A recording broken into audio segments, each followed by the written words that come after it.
Can you imagine this? Dozens of sharks, just meters from the shore, turning the calm waters of Byron Bay's Tallow Beach into a swirling frenzy. Drone footage has gone viral, showing a massive shiver of sharks tearing into a huge school of baitfish, their fins slicing through the turquoise water right where people normally surf and swim. Local photographer Sonia Friedrich captured the incredible scene.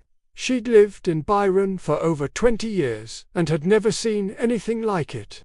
The sharks were so close, you could see them from the sand, pushing right up to the shoreline. Marine experts say this is actually normal behavior.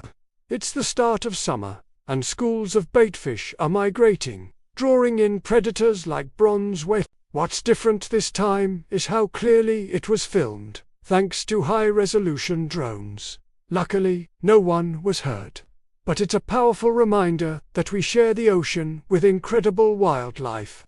For now, it's a stunning spectacle, not a scare story, showing the ocean's food chain in action right at our feet. Thanks for watching.